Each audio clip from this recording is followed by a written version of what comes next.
Hola, ¿qué tal? ¿Cómo te va una vez más en Reflexiones Culturales en este dichoso recinto para todos los puntaltenses, Chop Chop, ¿no es cierto? Y bueno, este es un programa especial porque nos visita en Reflexiones Culturales, tenemos el orgullo de tenerlo, muy puntaltense, muy rosaleño, nativo puntaltense él, y un poco galardona y un poco presta la prestancia de esta situación. Me estoy refiriendo al maestro Víctor Volpe. ¿Cómo estás, Víctor? ¿Cómo andás? ¿Cómo estás, Sandro? Muy bien, muy bien. Bueno, Víctor Volpe marca una trayectoria, yo diría, muy llevada a cabo por los años. Él de muy temprana edad formó parte de un estudio de piano, él formó parte de la música, lo marcó también su padre, y un poco quiero que me cuentes un poco tu trayectoria, tus primeros años, cómo marcó aquel comienzo, cómo fue suscitándose a través de décadas toda esta forma de aquilatar tu talento, que es inigualable y que es realmente muy reconocido por toda la ciudad de Punta Alta. ¿Tenés tiempo? Sí, tenemos tiempo. Cualquier cosa lo dejamos para otro programa más, pero ¿cómo no vamos a tener tiempo con vos, Víctor? A ver, nacer en una familia en el seno de una familia donde la música era canción de cuna, donde el tango era canción de cuna, es como que marca un poco toda esta historia, ¿no? Yo empecé a estudiar piano a los 4 años, con Rubén Lasdica, papá me llevó ahí. Rubén mucha bolilla no me daba porque yo era muy chiquitito, y a los 5 años, o sea, el año siguiente, ya empecé a estudiar piano ya mucho más formalmente con Chela Torrontegui. Y cuando Chela se fue a vivir a Buenos Aires, yo tendría unos 10, 12 años, empecé a estudiar con Aurora Pérez en Bahía Blanca, una formadora de concertistas que no podía conmigo porque yo era de la música popular y ella me quería inculcar lo que era la música a nivel clásico, lo cual era una pelea permanente. Y rendía los exámenes con el maestro Savioli en Bahía Blanca, con el Conservatorio de Música de Bahía Blanca. Esto como para decir, bueno, con quién estudiaste o con quiénes fueron tus formadores a nivel pianístico. Pero la formación real se fue dando en el campo, en ese trabajo de campo que fue la orquesta típica de Antonio Volpe. Yo empecé a tocar con él a los 14 años, con ese sentido de lo que significa el sonido grande, el sonido orquestal, algo que me apasiona en el día de hoy.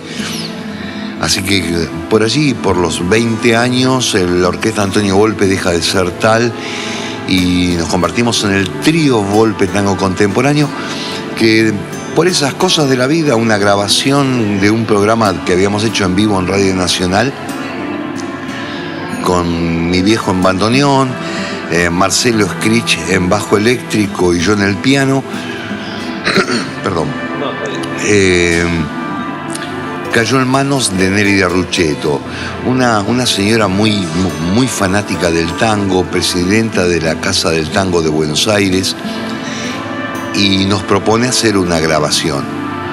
Ella como mecenas, obviamente. Y grabamos en Buenos Aires un disco que fue el primer disco que grabó el trío Volpe Tango Contemporáneo, con las voces de Juan Carlos Echimizi y Carlos Monsalvo. Ambos exponentes de la cultura de Punta Alta también. Así que después de todo eso, pasaron los años, viene Pinky Fernández reemplaza a Marcelo en el bajo eléctrico y me propone incorporar, por el tipo de repertorio que hacíamos, por la impronta del tango que hacíamos, incorporar una batería. Y allí apareció con nosotros Gustavo Fernández. De esto te estoy hablando 31 años, porque el año pasado se cumplieron 30 años la conformación del grupo Volpe Tango Contemporáneo. Ahora, ese pasaje que marcó un poco, yo creo que lo acompañó tu juventud también, ¿no? El pasaje por Buenos Aires, ¿no es cierto? Ese pasaje que marcó creo que una década o más, supuestamente. Fueron aquilatadas experiencias, fueron vivencias inolvidables por parte tuya, el tango, el piano, el bandoneón, el acercamiento a Buenos Aires, ese aura de tanguera, ¿no es cierto? Y esos, digamos, distintos recorridas que hiciste por Buenos Aires, marcó, y me podés contar un poquito de esas anécdotas, de esas especies de experiencias que son imborrables, ¿no? En realidad, el hecho de estar en Buenos Aires es la experiencia de no sentirse uno tan grande ni tan pequeño. Buenos Aires es una ciudad que te absorbe de una manera increíble. Yo te hablaba de poco más de 30 años desde la primera grabación en un estudio de grabación, sacando un vinilo, que hoy el tan preciado vinilo, el tan preciado disco, ¿no? Todos los músicos queremos tener alguna vez un disco, como cualquier escritor quiere tener su libro impreso en una imprenta y con un ISSB. Por amor al arte, ¿no es cierto? Más que nada por el amor al arte. Aunque más no sea por amor al arte. Aunque más no sea por amor al arte.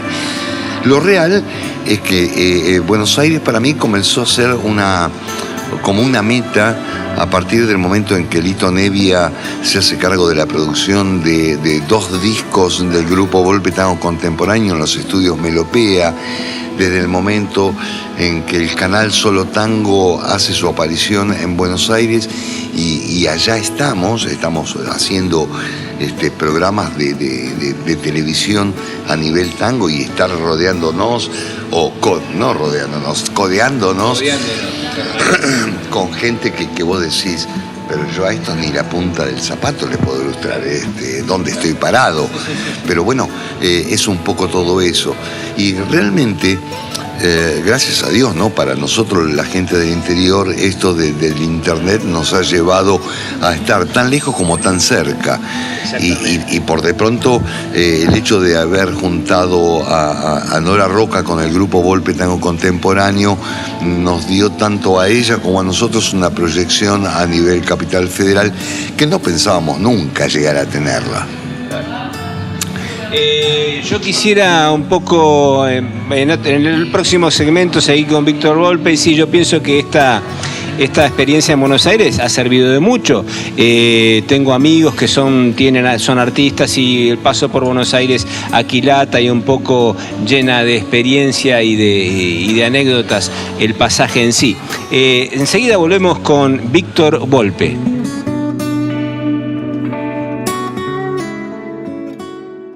Bueno, hoy una vez más en Reflexiones Culturales, quien te habla, Sandro Álvarez, una vez más te propone, y en este caso muy particular, muy especial, disfrutando con la presencia del maestro Víctor Volpe.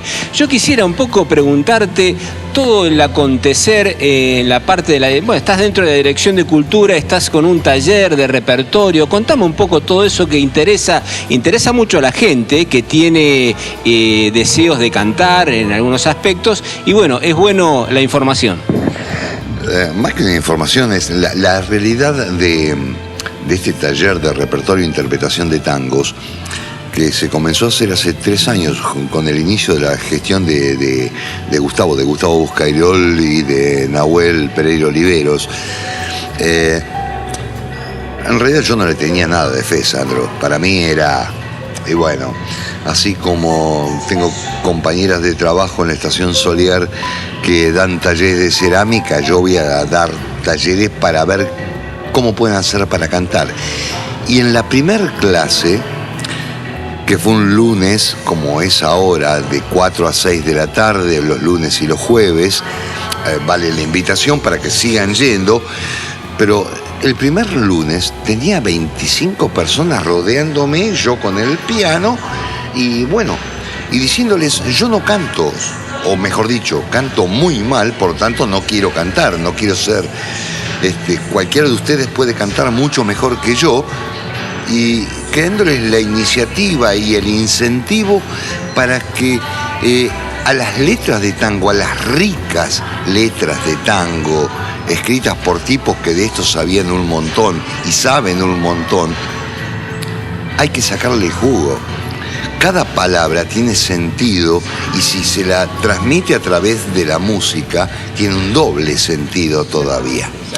Esto, que es más o menos palabras más, palabras menos, es lo que les dije en la primera clase y que lo que les repito a lo largo de estos 3 años en cada clase. Y hoy tenemos un grupo de cantantes, 10, 12, 15, que por ejemplo, que ya están subiéndose a los escenarios. Que llaman la atención por su especie, su talento, ¿no es cierto? ¿Me estás queriendo decir eso? Básicamente es eso, el talento o el deseo de poder, porque no es únicamente porque el tango se transmite mejor de los 40 pirulos para adelante.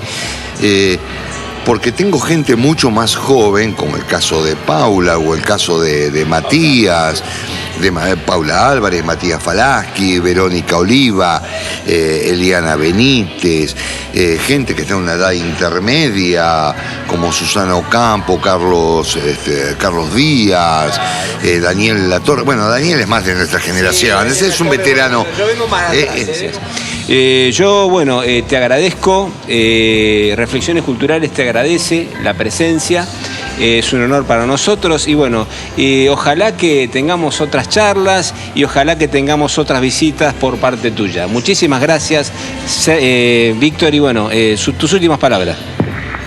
Espero que sean las primeras, ¿no? Realmente, Sandro, te agradezco, te debí esta visita de hacía muchísimo tiempo. Y me insistías para venir y te agradezco la insistencia porque realmente es muchas veces por falta de tiempo. Pero bueno, invito a través de tu programa a nivel de la cultura de la ciudad a que se acerquen a la Estación Solier. La Estación Solier dejó de ser ese lugar mítico donde llegaban y se iban esperanzas, ¿sí? Y hoy está haciendo eso de que espera gente que llegue y que se lleve algo. Perfecto. Estación Solier, Casa de la Cultura, manifestaciones artísticas y nada menos que la presencia en esta ocasión del maestro Víctor Volpe.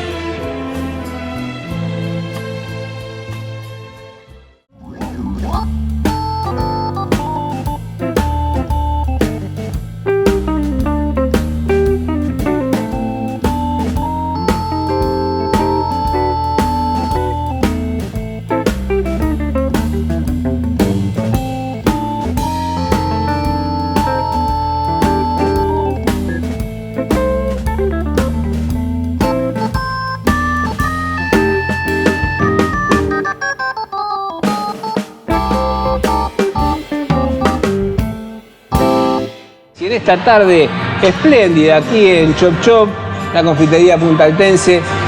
Una vez más, quien te habla, Sandro Álvarez, quiere ofrecerte distintos espacios amenos que tienen que ver con el arte, con la cultura y con las distintas manifestaciones de la creación de las propias personas que quieren manifestarse y explayar su pensamiento.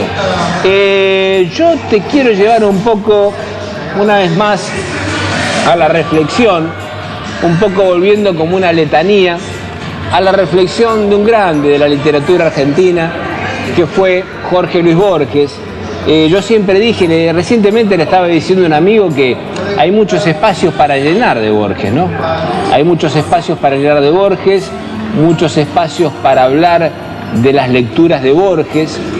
Y bueno, como principio, él nace en 1899, él ve en su herencia fundamental, en sus primeros años, la herencia de la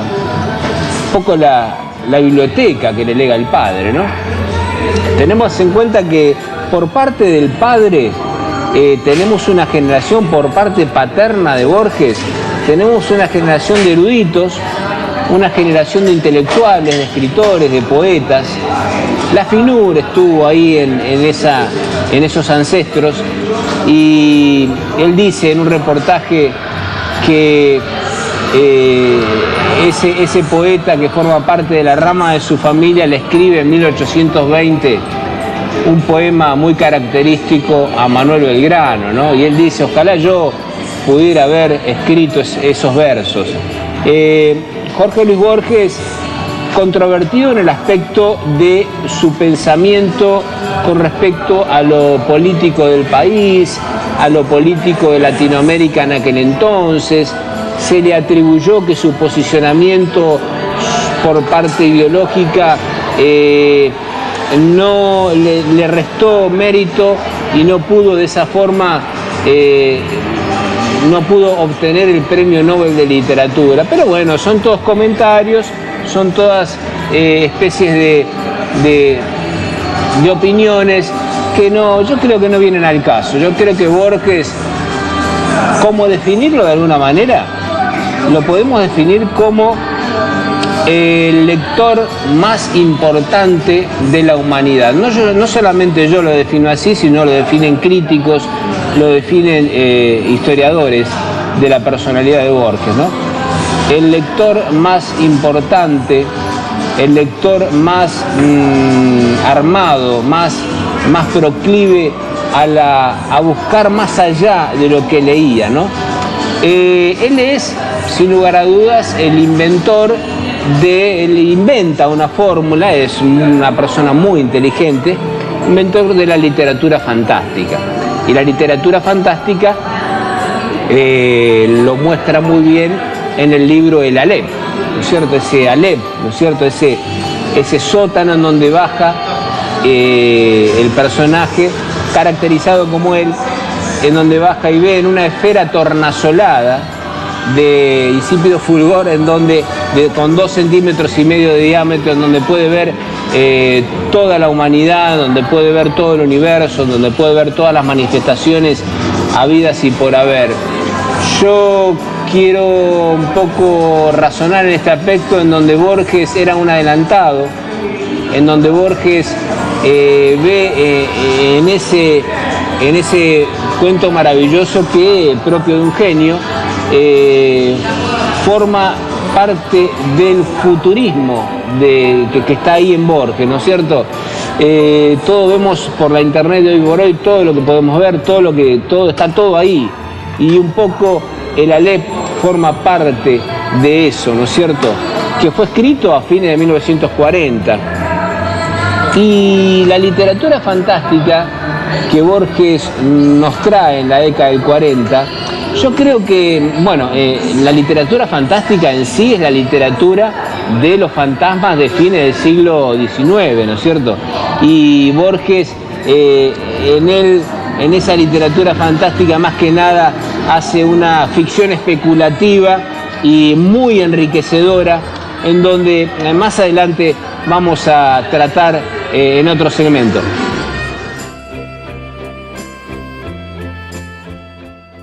Y hablando de Borges, hay un poco un antes y un después, un poco una etapa de su visión y una etapa de su ceguera. Muchos lo iban a ver a Borges, mucho en la década del 70, Ricardo Piglia, grandes escritores que hoy relucen por sus obras, que eran alumnos de Borges o que eran licenciados en letras y que pasaron por la Universidad de Buenos Aires, lo iban a ver a Borges porque escribía. Y Borges, en ese momento, década del 70, estaba solo Borges. Borges, con su ceguera, empezó a tener más limitaciones, y urgía un poco la necesidad que él tenía de leer, que le lean, ¿no es cierto? Que le lean los amanuenses, ¿no es cierto?, de Borges. Hay escritores de mucho renombre que ahora están brillando en Estados Unidos, que fueron amanuenses de Borges. Le leían novelas, y él, la característica que tenía era de parar 2 oraciones o 3, parar y un poco formar parte de una opinión de lo que se leía. Era un lector casi microscópico Borges. era un detallista. Tengamos en cuenta que cada cuento de Borges no tiene más de 10 páginas. Y esas 10 páginas está escrito de una forma que pareciera un milagro, ¿no es cierto? Es sorprendente. Su literatura, su forma de comunicar, su forma de transgiversar y de magnificar, lo dice muy bien en este escrito que está en El Hacedor de Jorge Luis Borges, que te voy a leer, ¿no es cierto? Es un escrito que se llama Borges y yo, y dice así: al otro, a Borges, es a quien le ocurren las cosas. Yo camino por Buenos Aires y me demoro, acaso ya mecánicamente, para mirar el arco de un zaguán y la puerta cancel. De Borges tengo noticias por el correo y veo su nombre en una terna de profesores o en un diccionario biográfico. Me gustan los relojes de arena, los mapas, las tipografías del siglo XVIII, las etimologías, el sabor de café y la prosa de Stevenson. El otro comparte esas preferencias, pero de un modo vanidoso que las convierte en atributo de un actor. Sería exagerado afirmar que nuestra relación es hostil. Yo vivo, yo me dejo vivir para que Borges pueda tramar su literatura, y esa literatura me justifica. Nada me cuesta confesar que ha logrado ciertas páginas válidas, pero esas páginas no me pueden salvar. Quizás porque lo bueno ya no es de nadie, ni siquiera del otro, sino del lenguaje o la tradición. Por lo demás, yo estoy destinado a perderme definitivamente, y solo algún instante de mí podrá sobrevenir en él. Poco a poco voy cediéndole todo, aunque me consta su perversa costumbre de falsear y magnificar. Spinoza entendió que todas las cosas quieren perseverar en su ser. La piedra eternamente quiere ser piedra, y el tigre un tigre. Yo he de quedar en Borges, no en mí si es que alguien soy, pero me reconozco menos en sus libros que en muchos otros, o que en el laborioso rasgueo de una guitarra. Hace años yo traté de librarme de él y pasé de las mitologías del arrabal a los juegos con el tiempo y con el infinito, pero esos juegos son de Borges ahora y tendré que idear otras cosas. Así, mi vida es una fuga, y todo lo pierdo y todo es del olvido o del otro. No sé cuál de los dos escribe esta página. Este maravilloso escrito, Borges y yo, en donde forma parte, él muestra el Borges escritor que tiene adentro, ¿no es cierto? El Borges público, el Borges privado, el Borges que anda por Buenos Aires y que también camina por Ginebra sin que nadie tal vez lo conozca demasiado, ¿no es cierto? En este libro de Jorge Luis Borges, El Hacedor. El Hacedor es catalogado por Borges el libro más íntimo de él, en donde Borges está en su ceguera y en donde reconstruye textos y escritos de una corta distancia, ¿no es cierto? Escritos no tan extensos y poemas que valen la pena ser leídos en este libro, El Hacedor, de Jorge Luis Borges, nada menos.